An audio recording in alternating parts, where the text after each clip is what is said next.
I'm Terry, standing in the middle of the opulent ballroom, the air thick with tension and shock. I can still feel the weight of that moment when everything changed. The string quartet played on, oblivious to the chaos that had erupted around us. My mother's face was a mask of disbelief, her champagne glass tilted precariously in her hand. My sister, Lily, had gone pale beneath her carefully applied makeup, her grip on her fiancé, Ryan, so tight that her knuckles were white. Just moments ago, the hotel manager, Mr. Thompson, had approached me with a calm professionalism that belied the bombshell he was about to drop. "Miss Terry, we have a situation with the seafood shipment. The Atlantic salmon arrived with quality concerns. As the owner, I need your approval to substitute with the king salmon from our reserve." The word owner hung in the air like a thunderclap, shattering the illusion of my invisibility. Lily's voice, sharp with panic, cut through the silence.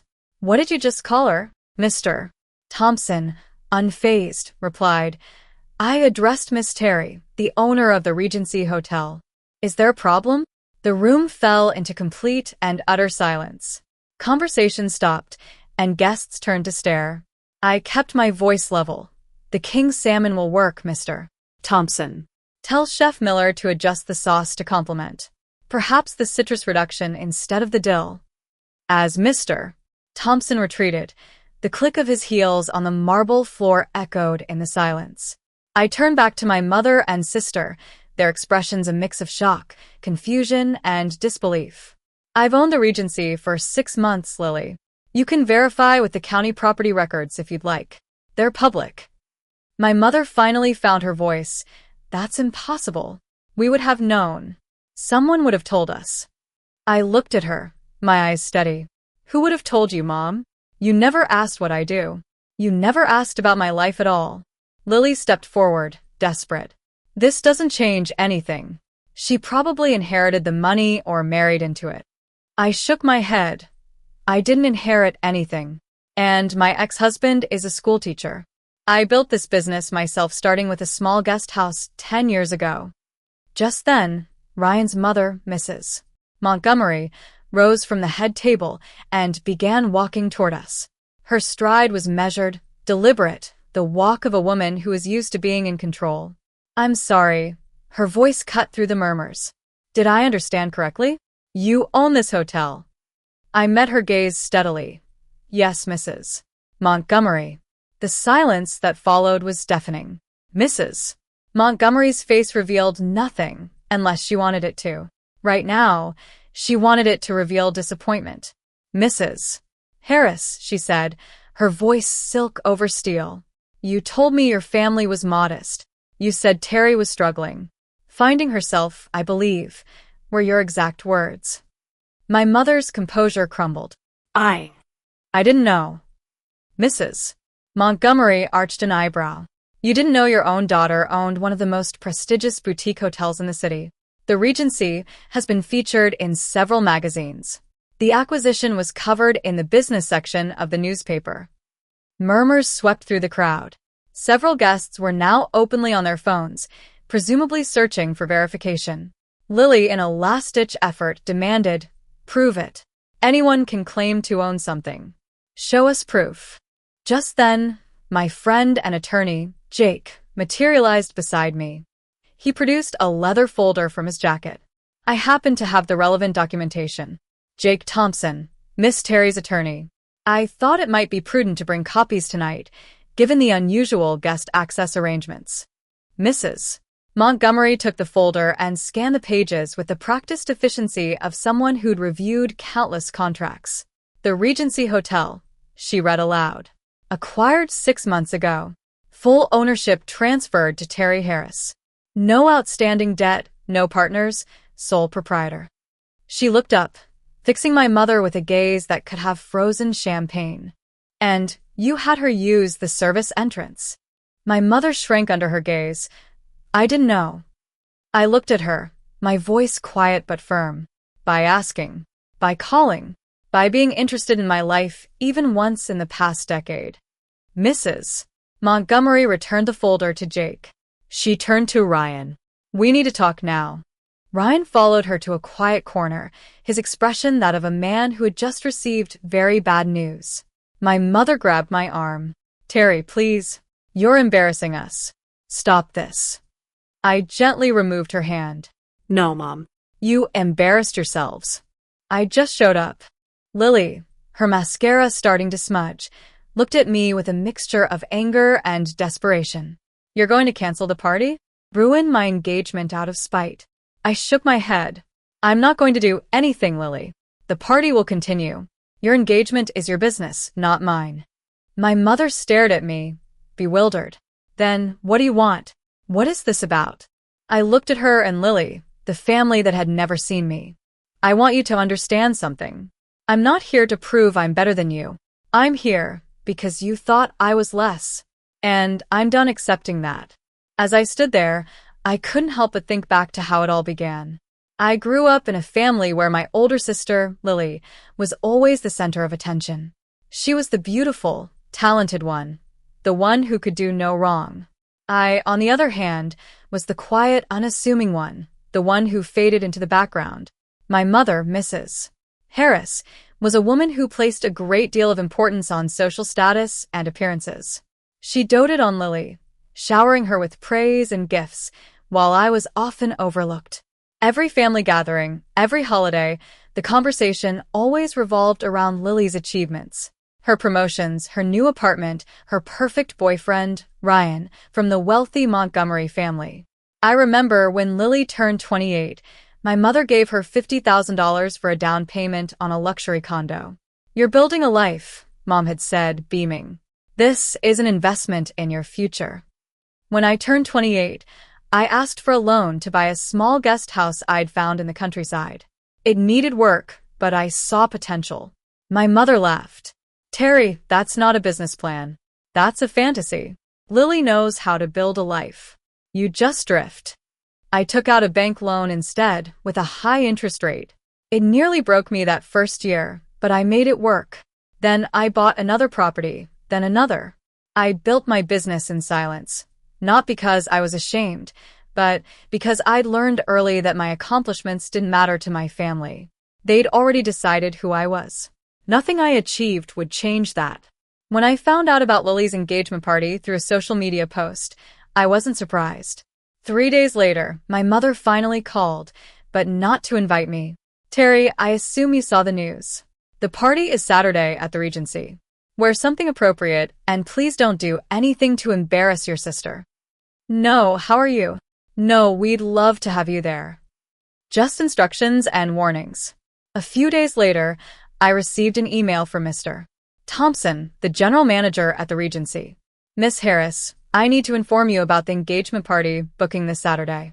The client has made some unusual requests regarding guest access. Please advise at your earliest convenience." I opened the attachment, my chest tightening as I read. There it was in black and white, a list of names and instructions. My name was on that list. Next to it, in Lily's handwriting, "Terry Harris, sister of bride. Redirect to service entrance if she appears. Do not allow through main lobby under any circumstances." I read it 3 times, then a 4th. My own sister had put me on a list with people her fiancé was actively avoiding.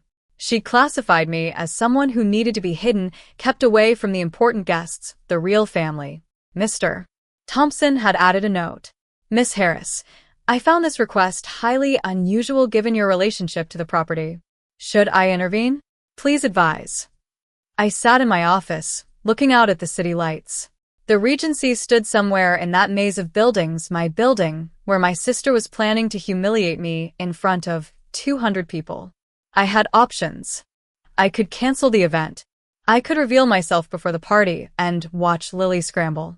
I could simply not attend and let them think they'd won. But none of those options felt right. If I didn't go, they would continue treating me as invisible. If I reacted publicly, they would call me dramatic, unstable, proof that I was exactly who they always said I was. But if I attended and let the truth reveal itself naturally, I typed my response to Mr. Thompson. "Do not change anything. Let them proceed exactly as planned. I will handle this personally." His reply came within minutes. "Understood, Miss Harris. I'll be on standby. I called Jake the next morning. We've been friends since college, back when I was just a girl with big dreams and no money. Now he was my attorney, but more importantly, he was the one person who'd watched me build everything from nothing. They put you on a blacklist? At your own hotel? Service entrance, like you're delivering the groceries. Terry, this is insane. Just tell them you own the place. Watch them grovel. I stared at the ceiling of my apartment. And then what? They apologize because they're scared, not because they're sorry. Nothing changes. I'm still the daughter they tolerate. Jake went quiet. Then, what do you actually want? Revenge or closure? The question hung in the air.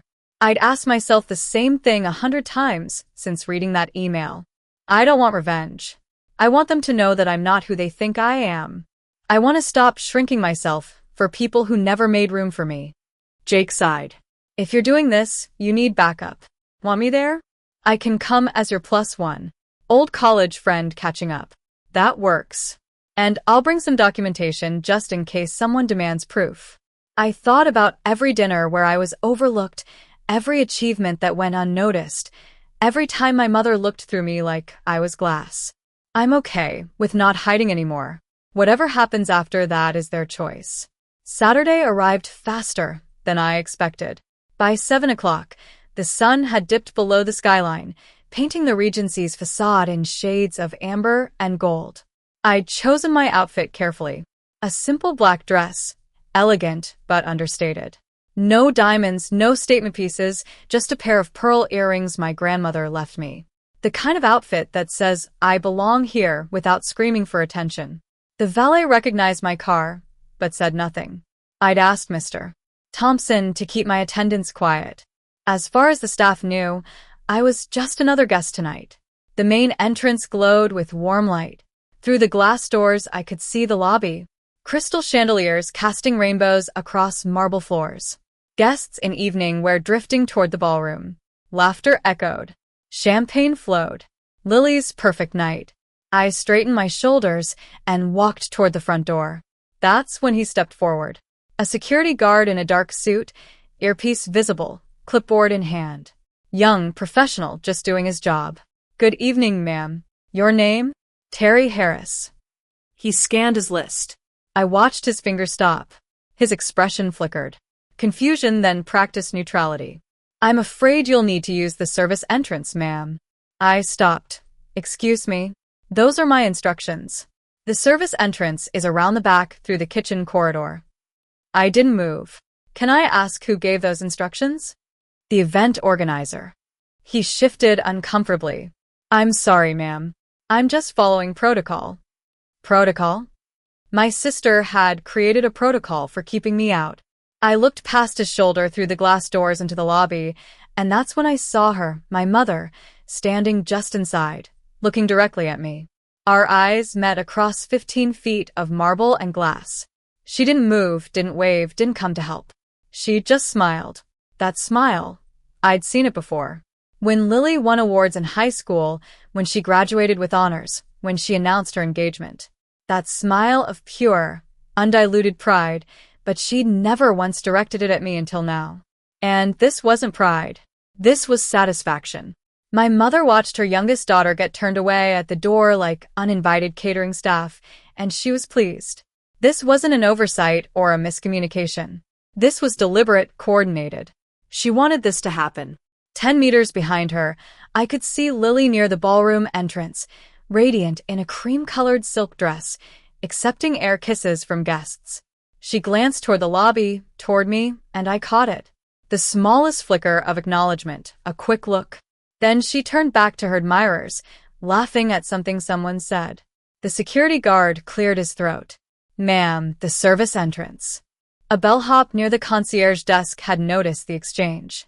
I recognized him, Tom, who'd been with the hotel for 4 years.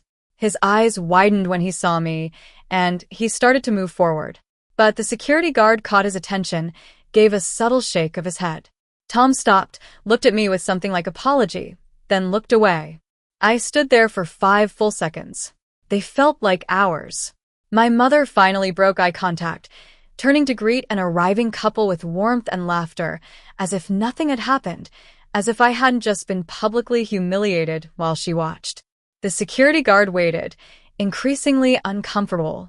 I could have said something, could have demanded to speak to the manager, could have revealed everything right there. But not yet.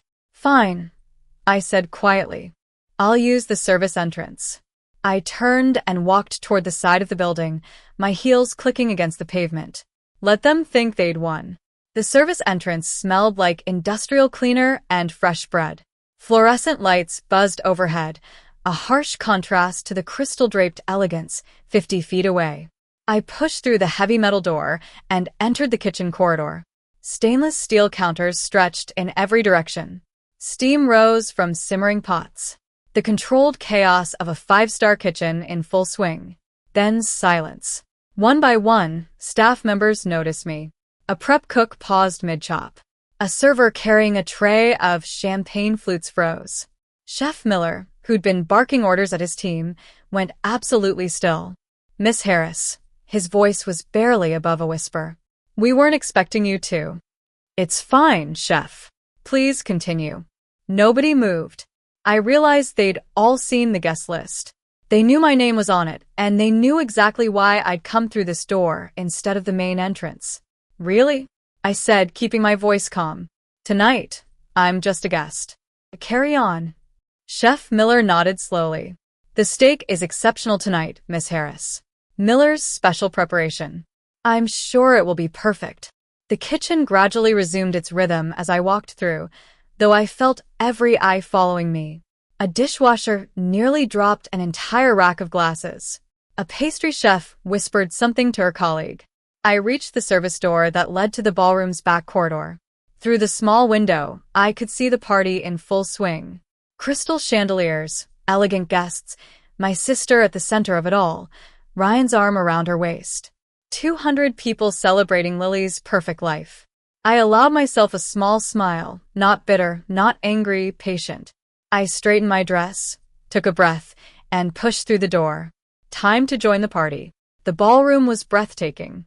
Even knowing every inch of this hotel, even having approved the renovation budget myself, seeing it transformed took my breath away. Gold-draped tables surrounded a central dance floor. A string quartet played Vivaldi in the corner. The backdrop behind the main table read LR Forever. An elegant script.